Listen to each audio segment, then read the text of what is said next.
धर्म और अध्यात्म की यात्रा पर जो लोग चलते हैं वो एक चीज़ समझ जाते हैं कि कर्मों से बचा नहीं जा सकता।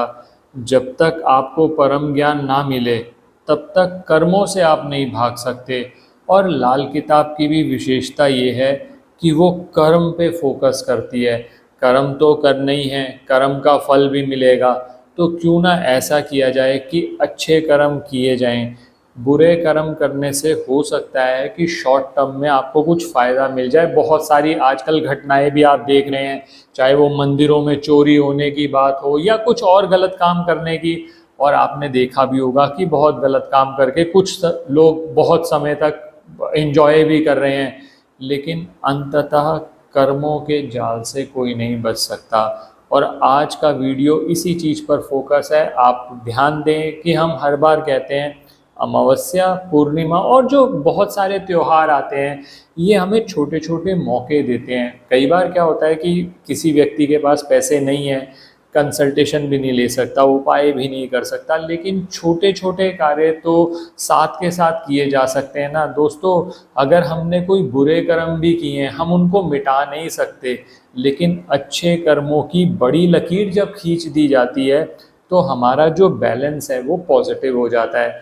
तो आज इसी डायरेक्शन में आषाढ़ अमावस्या का पर्व बहुत ही खास माना जाता है। अमावस्या हर खास है, लेकिन आषाढ़ अमावस्या इसलिए भी खास मानी जाती है कि सूर्य इस समय पर करीब करीब दक्षिणायन हो जाते हैं। तो ऐसी स्थिति में पितरों के लिए कुछ कर्म करना, पितरों के लिए दान करना बहुत महत्वपूर्ण माना जाता है। और आज छोटे छोटे दो तीन कार्य लेकर आया हूँ, जो आप करेंगे तो इस पर्व का पूरा लाभ हो जाएगा। साथ साथ करते रहेंगे, अच्छे कर्म बनते चले जाएंगे। अंत तक हमारे साथ बने रहे, सब बताऊंगा कि कैसे हमने ये उपाय करने हैं। बहुत सारे लोग काल सर्प दोष से भी पीड़ित हैं, उसके लिए भी एक अलग से उपाय बताऊंगा। मैं विकास मल्होत्रा स्वागत करता हूं आपका लाल किताब एस्ट्रो सेंटर चैनल पर।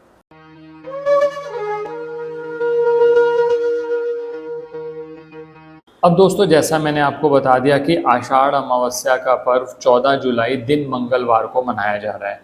अब इसमें मैं आपके लिए तीन छोटे छोटे कार्य लेकर आया हूँ जो कि बहुत आसानी से हो सकते हैं। जो पहला कार्य है, मुख्य कार्य है, आपने टाइटल भी देख लिया होगा थंबनेल में। दोस्तों, चींटियां जैसे छोटे जीव हैं, और जब पितृपक्ष आता है तो आप याद करिए, हम एक बलि निकालते हैं चींटियों के लिए भी, क्योंकि छोटे से छोटे जीव के लिए हम ये मान के चलते हैं जो हमारे पितृ भोजन लेंगे वो उनके थ्रू लेंगे। तो चींटियों के लिए मैं एक छोटा सा उपाय लेकर आया हूँ। नॉर्मली जो हमारे साथ जुड़े हुए हैं उन्होंने पहले भी वीडियोस देखे हैं। कुछ उपाय करते हैं जिसके अंदर चींटियों को वो भुना हुआ आटा और उसके अंदर शक्कर डालकर, और कुछ वस्तुएं मैंने पहले भी बताई हैं, वो डालकर देते हैं। लेकिन आषाढ़ अमावस्या पर एक चेंज है इस उपाय में, और आप इस करके देखिए। नौकरी से संबंधित समस्या, ग्रोथ नहीं हो रही सर, शनि संबंधित बहुत बाधाएं हैं सर, शनि देव तो हमें फल ही नहीं दे रहे, किसी ने कहा तुम्हारी 7.5 बेकार जाएगी, इत्यादि बहुत सारे दिमाग में आपके भर दिया किसी ने। तीन चीजें छोटी छोटी लेनी है, वो नोट कर लीजिए। इसमें क्या करना है, एक तो भुना हुआ आटा, जैसे पहले भी लेते आए हैं हम, आपको पता ही है, आटे को हल्का सा भून लीजिए तवे पर। घी का प्रयोग कर सकते हैं, जो मर्जी घी आपके पास हो वो आप उसमें कर लीजिए, गाय का हो तो सर्वोत्तम है। आपने आटे को भून लिया, उसके अंदर थोड़ा सा मिलाइए बादाम का चूरा। अब वो बादाम का चूरा कैसे होगा, आपके पास बादाम पड़े होंगे, बादाम की गिरी, आप उसको अच्छे से उसका चूरा बना लीजिए, उसमें मिला लीजिए थोड़ी सी शक्कर जैसे हम पहले मिलाते थे।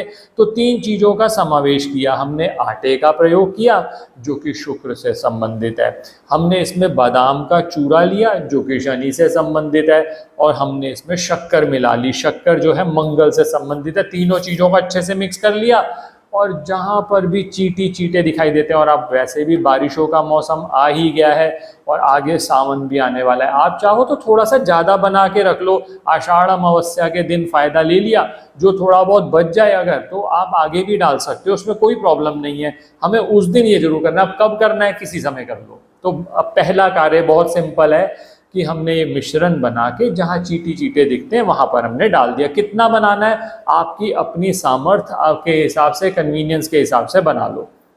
तो पहला काम तो आपने ये करना है।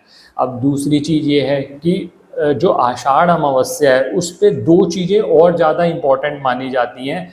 एक तो दीपदान और किसी गरीब व्यक्ति को दान। तो पहले दीपदान की बात कर लेते हैं। शाम के समय आप क्या करिए, एक मिट्टी का दीपक ले लीजिए, नॉर्मल उसमें बाती लगा लीजिए, उसमें तिल का तेल या सरसों का तेल डालिए, थोड़े से उसमें काले सफ़ेद तिल डाल दीजिए। काले सफ़ेद दोनों नहीं है तो काले तिल जरूर डाल दो। और आप दक्षिण दिशा में अपने पितरों का स्मरण करते हुए, आप एक मंत्र है छोटा सा, ओम पित्राय नमः, ओम पित्राय नमः, या फिर जिन लोगों को पितृ गायत्री मंत्र आता है, ओम पितृ गणाय विद्महे जगत धारणी धीमहि तन्नो पितरो प्रचोदयात्, वो भी आप कर सकते हो। ये मंत्र हमारे म्यूजिक चैनल पर भी मिल जाएंगे, हमारी टीम डिस्क्रिप्शन आपके साथ शेयर कर देगी, आप उस वीडियो को जरूर देख लीजिएगा। उसमें किस तरह से उच्चारण करना है वो सारा आपके पास आ जाएगा। और उस चैनल को भी जरूर सब्सक्राइब करिएगा जिन लोगों ने अब तक नहीं किया हुआ। तो ये हो गए दो कार्य आपके। अब आ जाते हैं तीसरे कार्य पे। तीसरा कार्य दोस्तों उन लोगों के लिए है कि जो कहते हैं कि कुछ तो दान करें हम।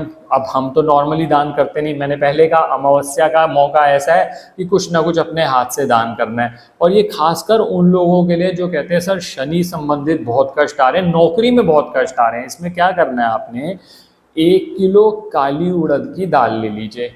काली उड़द की दाल लेने के बाद, जो काली उड़द की दाल है वो शनि से संबंधित हो गई, ये किसी भी सफाई कर्मचारी को दान दे दो। आषाढ़ अमावस्या के दिन दे दो तो बहुत ही अच्छा है। कई बार ऐसा हो जाता है कि शाम तक लेके आए आप, आपको सफाई कर्मचारी नहीं मिला तो अगले दिन भी दे सकते हो, लेकिन प्रेफरेंस ये है अगर उस दिन हाथ के हाथ काम हो जाए। दोस्तों कभी भी ना, जैसे कि मैंने पहले भी अपने वीडियोस में कहा है, अच्छे काम करते वक्त ज़्यादा सोचो मत। बुरे काम करते हुए सोचना चाहिए, अच्छे काम करते हुए थोड़े ना सोचना है। अब मान लीजिए कोई लोग कंसल्टेशन का सोच रहे हैं, वो 5 साल से सोचे ही चले जा रहे हैं, वक्त निकलता जा रहा है, दशा अच्छी निकल गई, फिर जब आए तब फील कर रहे हैं कि पहले ही आ जाते। तो उसकी क्या, जब भी आपको कोई काम करना हो, एक बार सोच लिया, 2 बार सोच लिया, अगर सोचते ही रहोगे, इसका मतलब जो बहुत ज़्यादा सोचते हैं, इसका मतलब चंद्रमा बुरी तरह से डैमेज हुआ है, वो आपको डिसीजन नहीं लेने दे रहा। आपका मन कभी इधर डावाडोल हो रहा है, कभी इधर। तो उस समय पर सही उपाय आपको बहुत मदद कर सकते हैं। तो ये आप कार्य कर सकते हैं। ये 3 कार्य मैंने बता दिए आषाढ़ अमावस्या के, जो कि हर व्यक्ति कर सकता है।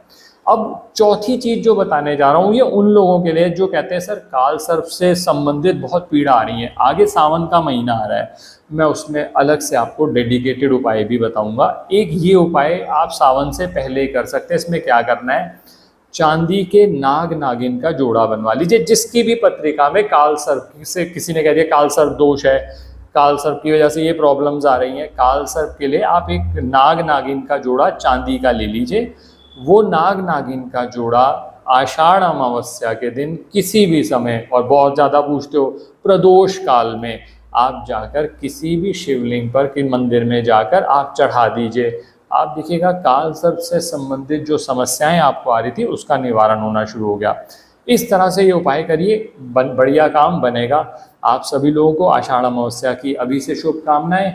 और दोस्तों वीडियो पसंद आया हो लाइक कर दें, बाकी लोगों के साथ भी शेयर करें। चैनल पे नए हैं, अब तक सब्सक्राइब नहीं किया तो प्लीज़ सब्सक्राइब कर दें, बेल बटन को पुश करना ना भूलें, ताकि समय पर वीडियोस की नोटिफिकेशन आपको आती रहे। ज्योतिषीय परामर्श के लिए हमारी वेबसाइट्स पर विजिट कर लो, या जो नंबर रिफ्लेक्ट हो रहा है उस पर व्हाट्सएप मैसेज कर दीजिए। 10 से 6 के बीच कॉल मत करिए, इतनी ज़्यादा कॉल्स आती है, संभव नहीं होता उठाना, क्योंकि इसीलिए कॉल्स को अलाउ ही नहीं करा हुआ। आप व्हाट्सएप मैसेज कर दीजिए, आपके पास रिस्पॉन्स सेम डे नहीं तो नेक्स्ट डे तक आ जाएगा। धन्यवाद दोस्तों।